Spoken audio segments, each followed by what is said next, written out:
नमस्कार दोस्तों, दिव्य होम्योपैथी में आपका स्वागत है। दोस्तों, आप लोग कैसे हैं? उम्मीद करता हूं कि आप लोग अच्छे होंगे। दोस्तों, आज बात करते हैं एलर्जिक राइनाइटिस की। एलर्जिक राइनाइटिस को ही हे फीवर के नाम से जाना जाता है।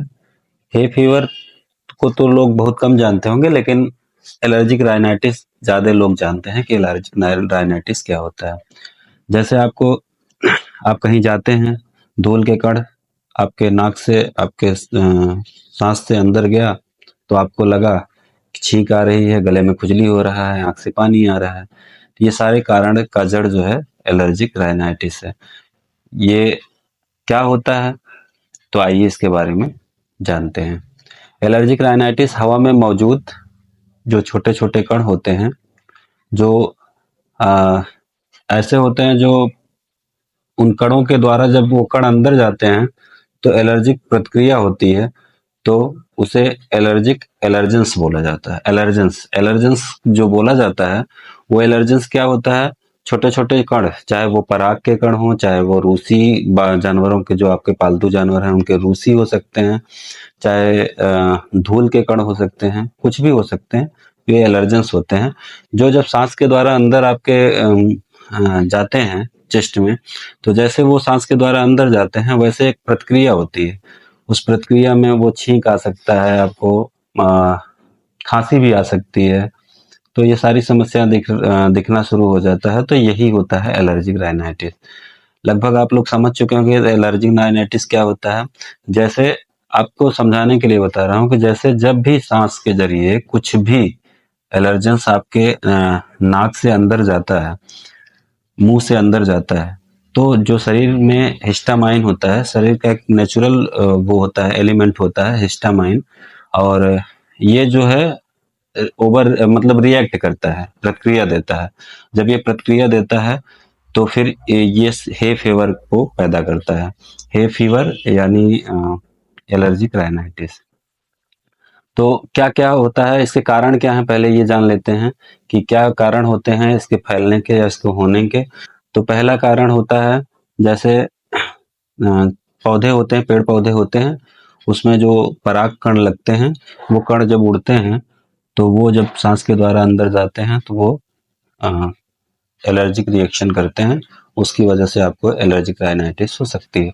दूसरी चीज है कि मोल्ड बीजाणु जो होते हैं वो भी आपको हवा में उड़ते हैं और दिखाई नहीं देते हैं, वो भी सांस के जरिए अंदर जाते हैं, वो भी प्रॉब्लम क्रिएट कर सकते हैं।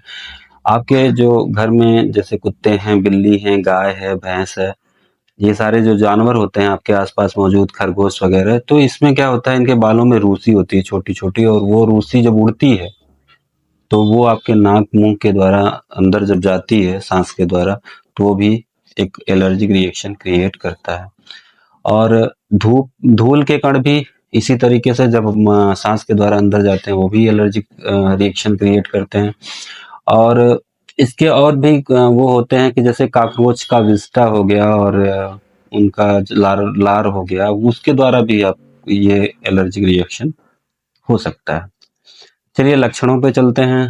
तो लक्षणों में सबसे कॉमन है कि छींक आना, नाक बहना, या नाक के अंदर खुजली होना, गले के अंदर खुजली होना, आंख से पानी आना, आंखें लाल हो जाना, और देखिए पोस्ट नेजल ड्रिप की समस्या होना, या नाक के अंदर या गले के अंदर ज्यादा म्यूकस बनना, मतलब बलगम बनना, और साइनस पर दबाव फील करना, और घरघराहट हो सकती है। सीने में ऐसा लग सकता है कि जैसे सांस लेते समय घरघराहट होती है। अ, खांसी की समस्या हो सकती है और सांस लेने में कठिनाई हो सकती है। और बहुत सारे ऐसे कुछ लक्षण आपको दिखाई देंगे, तो समझ जाइए कि ये अचानक से दिखाई देते हैं, कुछ ही देर में अपने आप सबसाइड हो जाते हैं या शांत हो जाते हैं। तो ये लक्षण एलर्जिक राइनाइटिस के हो सकते हैं।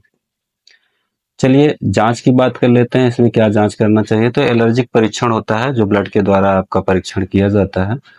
तो ये जांच करवा के इसको स्पष्ट कर सकते हैं कि एलर्जी किस चीज से है और क्या है, पता चल जाएगा आपको। रही बात बचाव की, तो बचाव करने के लिए आप सफाई पर विशेष ध्यान दें, साफ सफाई रखें। धूल मिट्टी पर्दों पे, जो आपके पर्दे लगे हों घर में, या आपके जो कुछ भी हो, डस्टबिन वगैरह भी साफ सुथरा रखें, घर में धूल ना हो, या पेड़ पौधों के आसपास साफ सफाई रखें, जानवरों को साफ सुथरा रखें, तो इससे बच सकते हैं। दूसरी चीज है कि नियमित एक्सरसाइज करें, तो इससे आप हेल्दी रहेंगे। और तीसरी चीज है कि खान पान में पौष्टिक आहार का सेवन ज्यादा करें, उससे आपको अच्छा लाभ होगा। तो इसमें हम चलते हैं दवा की तरफ। तो इसकी तो बहुत सारी दवाएं मार्केट में अवेलेबल हैं, लेकिन वो क्षणिक मात्र कुछ ही समय के लिए काम करता है, और फिर वो जो है कुछ ही देर बाद फिर ये प्रॉब्लम फिर से दिखाई देता है। तो आपको इस पर विशेष ध्यान देने की ज़रूरत है। आइए हम बात करते हैं एक होम्योपैथिक की बहुत बढ़िया मेडिसिन है। होम्योपैथ में समझ लीजिए कि एक जादू है इसमें। इस मेडिसिन में बहुत अच्छी मेडिसिन पड़ी हुई है, और वो इसको जड़ से खत्म करने में बहुत ही सहायक है। तो बात करते हैं, एसबीएल कंपनी की मेडिसिन है, एसबीएल ड्रॉप नंबर 8 ड्रॉप है। ये एलर्जिक राइनाइटिस के लिए ही बनी है, और बहुत ही अच्छा काम है इसका। इसको आप यूज कर सकते हैं 10 से 15 बूंद आधे कप पानी के साथ सुबह दोपहर शाम लीजिए। ये एलर्जिक राइनाइटिस धीरे धीरे धीरे धीरे एकदम से चली जाएगी, और कभी भी परेशान नहीं करेगी।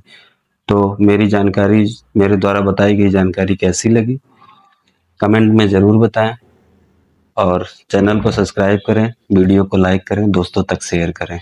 धन्यवाद।